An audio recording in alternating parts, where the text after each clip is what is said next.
রাজনীতি নিয়ে যত কথাই হোক, মাঠে যারা থাকে তারাই জানে সত্য গল্পটা।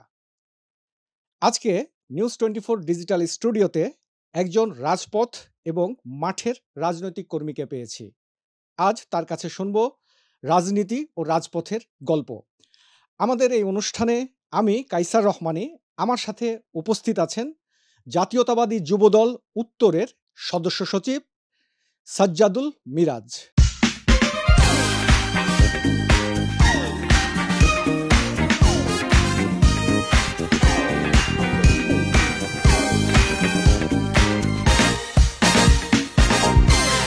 ভাই, আপনাকে স্বাগত আমাদের অনুষ্ঠানে। ধন্যবাদ নিউজ 24 কে আজকে এই আপনার মধ্যে দিয়ে পডকাস্ট অনুষ্ঠানে আমাকে আমন্ত্রণ জানানোর জন্য। আচ্ছা, ১ম এই আমার এটা সবাইকে আমি এই প্রশ্নটা করি যে মামলা মামলা কতটা আপনার নামে? আ আমার নামে ২৮০ টির উপরে মামলা। ২৮০। জি। মানে সেদিন জুয়েল ভাই বলল তার নামে মামলা প্রায় ৩০০, জাহাঙ্গীর ভাইও ৩০০, নয়ন ভাইও এরকম ৩০০, ৩৫০। মানে শুধুমাত্র যুব দলেরই তো প্রায় লক্ষাধিক মামলা তাহলে।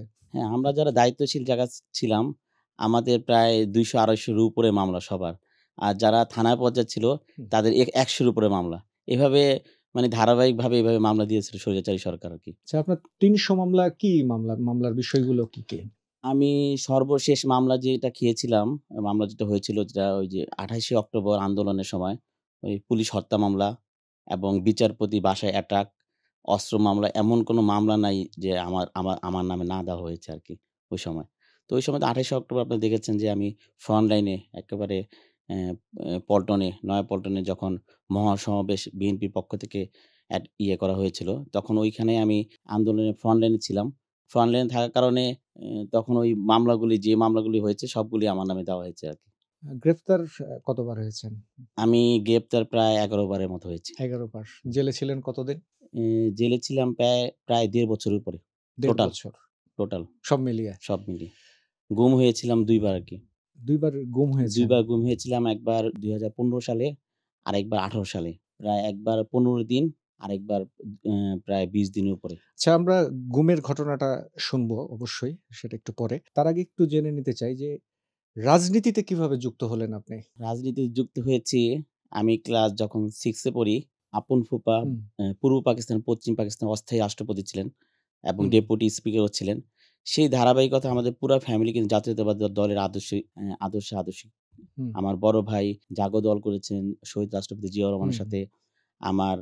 আমার বড় ভাই ছিলেন বৃহত্তর মিরপুরে যুবদলের প্রতিষ্ঠাতা নির্বাচিত আহ্বায়ক পরে সভাপতি হুম, হয়েছেন। তার পরবর্তীতে মিরপুর থানা বিএনপির সাধারণ সম্পাদক দায়িত্ব পালন করেছেন বৃহত্তম মিরপুরের। হুম। আমার ভাবি কেন্দ্রীয় মহিলা দলের শ্রম বিষয়ক সম্পাদক। আমার আরেক ভাই ছিলেন যুগ্ম আহ্বায়ক ছিলেন বৃহত্তম মিরপুরে। আরেক ভাই যুগ্ম আহ্বায়ক ছিলেন, সেও মারা গিয়েছে। টোটাল ফ্যামিলি আমাদের জাতীয়তাবাদী দলের সাথে হুম। সম্পৃক্ত ছিল বলে আমি আরকি আগ্রহ প্রকাশ করে এই দলকে ভালোবাসি ছোটকাল থেকেই। একটু আগে গুমের কথা বলছিলেন। আপনি ২ বার গুমের শিকার হয়েছেন, ফিরে এসেছেন। একটু ঘটনাগুলো জানতে চাই। কিভাবে, কতদিন ছিলেন? একটু বিস্তারিত বলতেন যদি আমাদের। গুমের ঘটনা আমি স্বৈরাচারী সরকারের সময় যখন দেখা মাত্রই গুলি ২০১৩-১৪ সালে তখন আমাকে হুলিয়া করা হয়েছিল যে ওকে দেখা মাত্রই যেন মানে গুলি করা হয়। হুম, ওই পর্যায়ে বিভিন্ন সময় বিভিন্ন জায়গায় নারায়ণগঞ্জে ছিলাম, বিভিন্ন জায়গায় পলাতক অবস্থায় ছিলাম। এমন আছে যে রাতের বেলা অনেক রাত একেবারে নৌকাতে ঘুমিয়ে কাটাতে হয়েছে। হুম, তো এই প্রেক্ষাপটে আমাকে প্রায় ধানমন্ডি একদিন একটা অনুষ্ঠানে গিয়েছিলাম। ওইখানে স্টার কাবাবে ওইখানে হুম। আমাকে এসে ফোন ট্র্যাকিং এর মাধ্যমে ধরে রাত্রে? রাতে। ওইখান থেকে আমাকে আর থানায় নেয় না। একটা ফ্ল্যাটে নেয়। হুম, ফ্ল্যাটে নিয়ে প্রায় ২ সপ্তাহেরও অধিক সময় আমাকে মানে চোখে কাপড় পরিয়ে হুম, রেখেছিল। তা আমি অনেক কান্নাকাটি করছি প্রতিদিন সকালবেলা ভোরবেলা ভোর কখন, সন্ধ্যা কখন কিছুই বুঝতাম না। তা আমি মাঝেমধ্যে জিজ্ঞেস করতাম কয়টা বাজে? তখন গালাগালি করত অনেক। হুম, হুম, তখন মাঝেমধ্যে এসে বলছে, "সূরা পড়, দোয়া পড়।" এই ধরনের ভয়ভীতি দেখাতো যে, হুম, "প্ল্যান কি তোদের? সামনে আন্দোলনের প্ল্যান কি?" এই ধরনের নানান ধরনের টর্চার তারা চালিয়েছে। হুম, তারপর গায়ে হাত তুলেছে। খাওয়া দিত না ঠিকমতো। হুম, কি চোখ বন্ধ করে খেতে হতো। যদি হাত খুলে দিত হ্যান্ডকাপ থেকে, যদি খেতাম, যদি হুম। চোখটা খুলতে গেতাম তখনই এসে লাথি মারত। এমন অবস্থায় তখন দিনগুলি আমার প্রায় ২ সপ্তাহ তখন গেছে আমার সাথে একজন ছিল। ও সারাদিন কান্নাকাটি করত। আমার নিজের ভিতরেও কষ্ট, ওকেও আমি বোঝাতাম যে, "শান্ত হও।" কারণ আমি সিনিয়র ছিলাম রাজনীতিতে। আমি যদি ভেঙে পড়ি, ও আরো ভেঙে পড়বে। তো এইভাবে ওকে ওকে বুঝাইতাম। তো একদিন ২ সপ্তাহ পর একদিন আমাকে একজন লোক খুব ভালো ছিল। আমাকে বলত যে, "ভাই দোয়া করেন, দোয়া করেন, দোয়া করেন যেন আপনাদেরকে ছেড়ে দেয়।" তখন সে আমাকে এসে বলে যে, "ভাই আপনার জন্য একটা সুখবর আছে।" আমি বলতাম যে, "ভাই আমাদেরকে কোর্টে দিয়ে দেন। কোর্টে দিয়ে দিলে হয়তো হুম, মামলা দিবে বা কিছু একটা জানে তো বাঁচলাম।" হুম, হুম। তো এই প্রেক্ষাপটে সে বলছে, তাকে বলতাম যে, "ভাই আমাকে জোড়া মার্ডার দিয়ে দেন, ট্রিপল মার্ডার দিয়ে দেন। তা কোর্টে হ্যান্ডওভার করেন।" সে এসে বলে যে, "ভাই আপনার জন্য সুখবর আছে।" আমি কই, "কি সুখবর?" আমি যেটা দাবি করছি যে আমাকে জোড়া বা ট্রিপল মার্ডার দেয়া আমি ভাবছি মনে হয় আমাকে এইটাই দিবে। আমি কই, "ভাই মার্ডার কেস দিছেন?" কয়, "না, আপনার এর চেয়েও ভালো সুখবর।" আমি বলি, "কি?" বলে যে, "আপনাকে কোর্টে হ্যান্ডওভার করবে।" এই কথা শুনে আমি তখন কান্না ভেঙে করেছি। তখন কোর্টে কোর্টে দেয়। কোর্টে দেওয়ার পর ফ্যামিলি যায়। ফ্যামিলির সাথে মিশতে দেয় না। তখন জেলে ছিলাম। জেলে থাকার পর ২ মাস হওয়ার পর যখন জেল থেকে জামিন হই, জামিনে আবার গেট থেকে অ্যারেস্ট করে। এভাবে ৩ বার আমাকে গেট থেকে অ্যারেস্ট করে, আবার ভিতরে পাঠিয়ে দেয়। এভাবে ওই সময়টা গিয়েছিল আবার। আবার ২০১৮ সালে আরেকবার গুম হয়েছিলাম ডিবি অফিসে। তখন হুম। পরিবারে কেউ জানত না। অনেকদিন রেখে তারপর তারা আবার কোর্টে দিয়ে দেয়। তো এভাবে ২ বার আমি গুম হয়েছি আরকি। মোটামুটি কতদিন পরে আপনাকে মানে অ্যারেস্ট করার পর কতদিন পরে আদালতে নেওয়া একবার হয়েছিল? একবার দিয়েছে ২ সপ্তাহ পর, ১৫ দিন পর, আরেকবার দিয়েছে ২১ দিন পর। আচ্ছা এই যে গুম, বাংলাদেশী মানে আমাদের দেশের রাজনৈতিক বাস্তবতায় গুম, হত্যা, হামলা, মামলা এরপরও রাজনীতি করেন কেন? মানে শরীরের ভিতরে ঢুকে গেছে রাজনীতিটা। এটা ইচ্ছা করলে ছাড়তে পারি না। এত গুম, খুন, নিপীড়ন, নির্যাতন, ফ্যামিলিকে কষ্ট দেওয়া, তারপর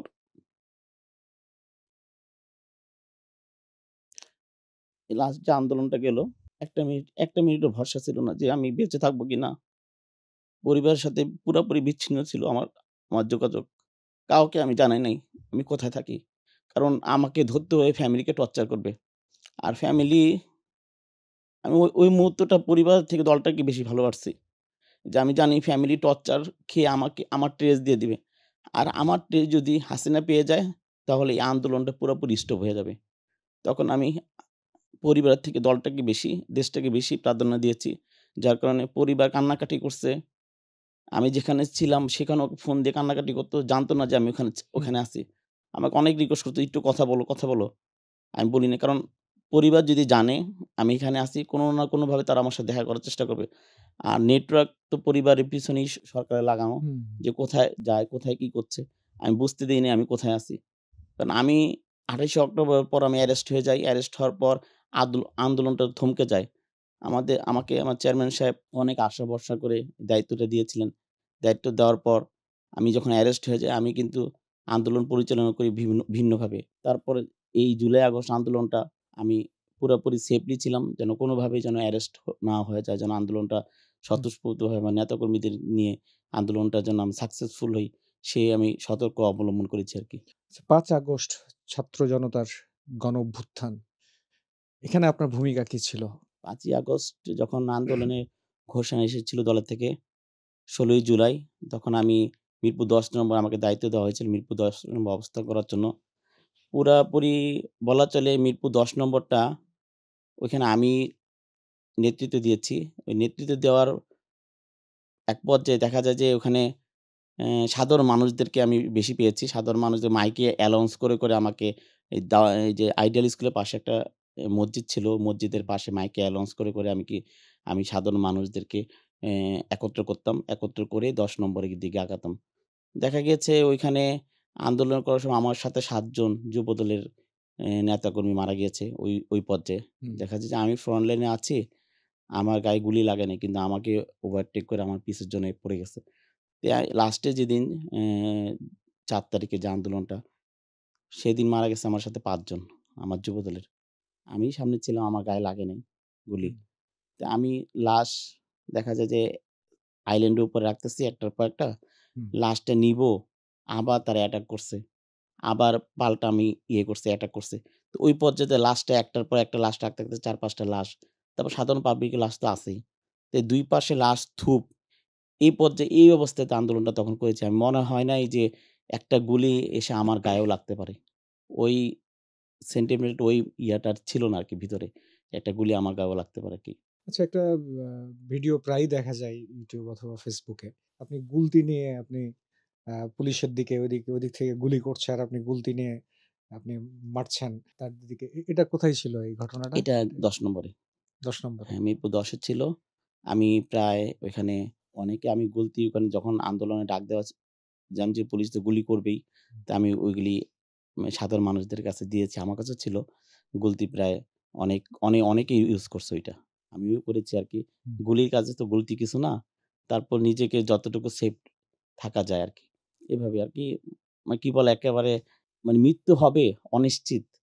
একটা সামনের দিকে এভাবে এগিয়েছি আরকি। আচ্ছা, আপনার রাজনৈতিক জীবনে আপনার পরিবারের ভূমিকা কি? আপনার মা-বাবার মা-বাবার ভূমিকা কি? মা কি নিশ্চিন্তে থাকতে পারেন? আসলে মার কথা আমি কখনো বলি না। কারণ আমার মা অসুস্থ ছিলেন। আমি 96 এ অসহযোগ আন্দোলনে আমি তখনো সামনের কাতারে আন্দোলন করেছিলাম। হাসিনা সরকার যখন ২০১২ সালে অসহযোগ আন্দোলনের পর ২০১২ সালে অ্যা বা ১২ই জুন ৯৬ ১২ই জুন যখন সে এসেছে রাষ্ট্র ক্ষমতায়, তখন যে যারা আন্দোলন করেছে অসহযোগ আন্দোলন তাদের কিন্তু জনকণ্ঠ একটা পত্রিকা ছিল। ওই পত্রিকা এবং বিভিন্ন পত্রিকা তখন অনলাইন ছিল হুম, না তেমন। হুম, ছিলই নাই বললেই চলে হুম, তখন। জনকণ্ঠ পত্রিকা সহ বিভিন্ন পত্রিকায় ধরিয়ে দিন বলে আমাকে বিভিন্নভাবে প্রচার করতেছিল যে যেহেতু আমি বিএনপি রাজনীতির সম্পৃক্ত ছিল। হুম, আমার বড় ভাই তখন বৃহত্তম মিরপুরের সেক্রেটারি ছিলেন।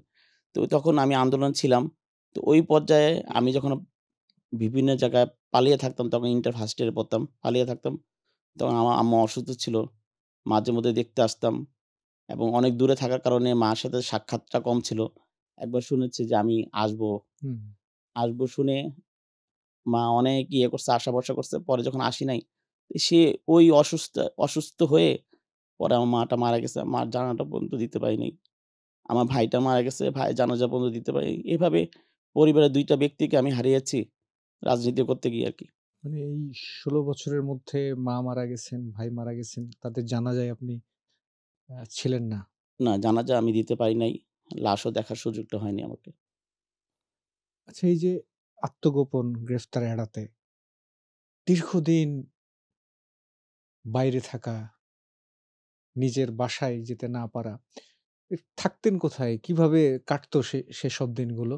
কোনো বিশেষ ঘটনা যা আপনার মানে আজও মনে পড়ে, এরকম কিছু একটা বলা যাবে আমাদের? ১৩-১৪ সালে আমি মেক্সিমাম সময় আমি থাকতাম নদীতে। নৌকার নদীতে, মধ্যে হ্যাঁ, মানে নৌকার নৌকার মধ্যে থাকতাম মেক্সিমাম সময়। অনেক দূর থেকে মোবাইলে ট্র্যাকিং হয় দেখে, হুম, তখন তো দেখা মাত্রই গুলি। ট্র্যাকিং হয় অনেক দূর থেকে মোবাইল সিম অফ করে দিয়ে হুম, তারপর নদীতে থাকতাম ম্যাক্সিমামটা আমি নৌকাতে। হুম। তারপর ২০১৮ সালে এটা কি বুড়িগঙ্গা? না শীতলক্ষ্যার দিকে। আচ্ছা। শীতলক্ষ্যা নদী ওখানে থাকতাম। একটা নৌকা ওখানে ছিল। হুম, হুম, হুম, হ্যাঁ, আমরা ২-৩ জন থাকতাম ওখানে। আত্মগোপন করে থাকতাম। হুম, তো ওইখানে মেক্সিমাম সময় ১৩-১৪ সালে ওখানে থাকতাম। হুম, আর ১৮ সালে নির্বাচনের সময় নির্বাচনের এর আগেও ছিলাম এ বিভিন্ন জায়গায় পলাতক ছিলাম। কখনো হোটেলে থেকেছি, কখনো মুদি দোকানে থেকেছি, কখনো হোটেলের মেসিয়ারদের সাথে ঘুমিয়েছি। বিভিন্ন সময় বিভিন্ন জায়গায় থাকতে হয়েছে আরকি। মোবাইল ট্র্যাকিং এর মাধ্যমে। কারণ এই সরকারের তো একটা তারা মোবাইল ট্র্যাকিং এর মাধ্যমে তারা ধরতো আরকি। হুম, হুম, তা ওই জিনিসটা আমরা সবচেয়ে বেশি সতর্ক থাকতাম যে কোনোভাবেই মোবাইল ট্র্যাকিং এ অ্যারেস্ট হওয়া যাবে না। ২৮শে অক্টোবরের আন্দোলনের ২ দিন পর আমি গুলশান থেকে অ্যারেস্ট হয়ে যাই। ওইটা মোবাইল ট্র্যাকিং এর মধ্যে আমার সাথে একজন ছিল। তার হুম, মোবাইল ট্র্যাকিং করার কারণে আমি ধরা খেয়ে যাই। আমাকে ধরতে পারত না। হুম, আমি ওইভাবে মোবাইলটা চালাইতাম না আরকি। মোবাইল একদিকে রাখতাম, আন্দোলনের নেতৃত্ব দিতাম একদিকে, তারপর ওইখান থেকে মোবাইলটা রেখে আবার আসতাম। অন্য জায়গায় এসে ঘুমাতাম। তো আমার সাথে একজন ছিল, তার মোবাইল ট্র্যাকিং করে আমাকে পেয়ে যায়। মানে আমাকে খুঁজতে আসে নাই। তাকে খুঁজতে আসাতে আমি ধরা খেয়ে যাই। তো হুম, ওই আন্দোলনের পর সবচেয়ে বেশি আমার কষ্ট দিচ্ছে জেলখানায়। জেলখানায় কষ্ট দিয়েছে। জেলখানায় বিশেষ করে আমাদের রাজনৈতিক নেতৃবৃন্দ সবাইকে কিন্তু হা এ কেরানীগঞ্জে রাখা হয়েছিল। হুম, কেরানীগঞ্জে এবং কাশিমপুর ২ তে। শুধুমাত্র আমাকেই কাশিমপুর হাই সিকিউরিটিতে রাখছে। হুম। এখানে সিনিয়র নেতৃবৃন্দের মধ্যে শুধু আমি ছিলাম। হুম, ওইখানে থাকার পর ওইখানে আপনারা জানেন যে কাশিমপুর হাই সিকিউরিটি মানেই বাংলাদেশের সবচেয়ে শীর্ষ সন্ত্রাসী, যারা মোস্ট ওয়ান্টেড, হুম, যারা মোস্ট ক্রিমিনাল, যারা বড়, বড় ক্রিমিনাল, বড়, বড় আসামি, বাহিরের আসামি, দেশি আসামি সব ওইখানেই রাখতো হাই সিকিউরিটিতে। তো ওইখানে আমাকে রাখছে। ওইখানে রাখার পর ওইখানে টর্চারটা আমাকে সবচেয়ে বেশি করেছে। আমার সাথে কারো সাথে দেখা করতে দিত না। ২৮০ টার উপরে আমার নামে মামলা।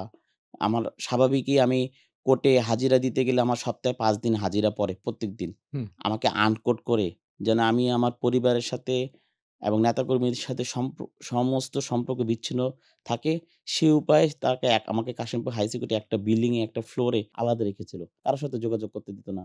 পরিবার আসলে পরিবার আইজি অফিস থেকে পারমিশন নিয়ে আমার সাথে দেখা করতে আসতে পারত। অনেক সময় আমার পাশে ৪ জন, হুম, আমার পরিবারের পাশে ৪ জন দাঁড়া করে রাখতো। কি বলি শুনতে হতো। শুনে তারা। হুম, হুম। তো এভাবে আমার কাশিমপুর হাই সিকিউরিটিতে প্রায় ৩ মাসের অধিক আমি থাকছি। থাকার পর ওইখান থেকে তখন আমি হাসিনা যখন আবার নতুন সরকার গঠন করল, এই যে ২০২৪ সালে হুম। সরকার গঠন করার পর তখন এক, এক করে যখন রাজনৈতিক বন্দীদেরকে ছাড়তেছিল তখনই আমি আরকি ছাড়া পাই তখন। ওই পর্যায়ে। তখন আমি কাশিমপুর হাই সিকিউরিটি সবচেয়ে কষ্ট করেছি আরকি ওই পর্যায়ে তখন। এটা কত সালে? এই যে ২০২৪।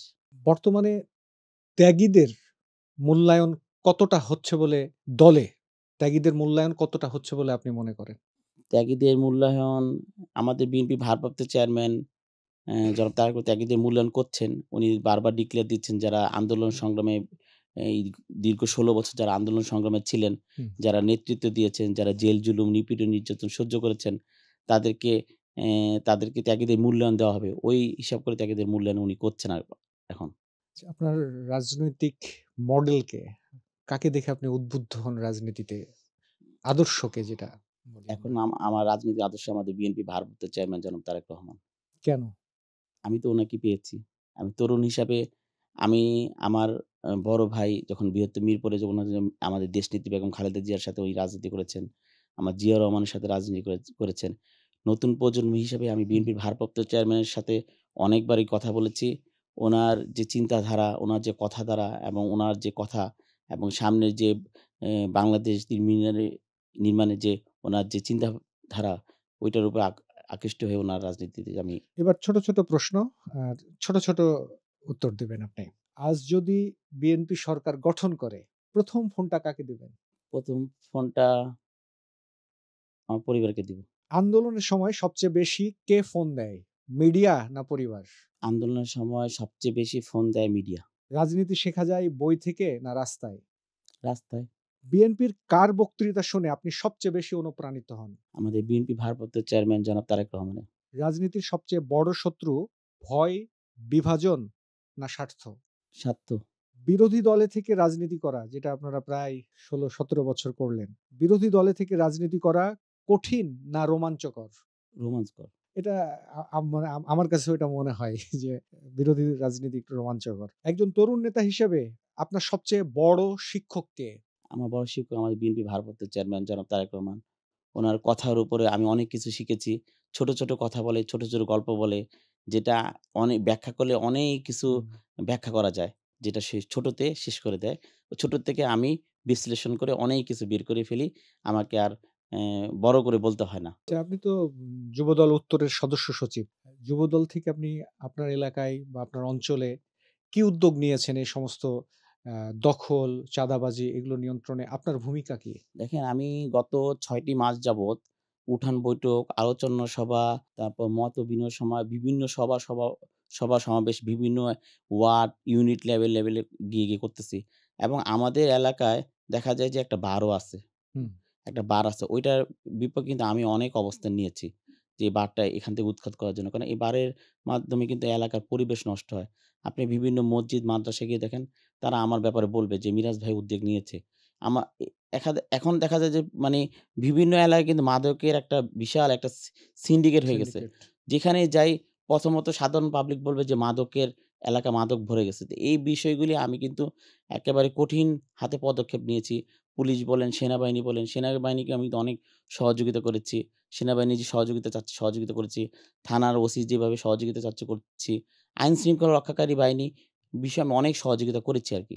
আচ্ছা, আপনার কাছে আমার শেষ প্রশ্ন, আগামীতে নিজেকে কোথায় দাঁড় করাতে চান? আগামীতে আমি একটা ভালো নেতৃত্ব দিতে চাই এবং মানুষ যেন বলে যে, না মিরাজের নেতৃত্বে একটা ঢাকা মহানগর উত্তর যুবদল সুসংগঠিত হয়েছে।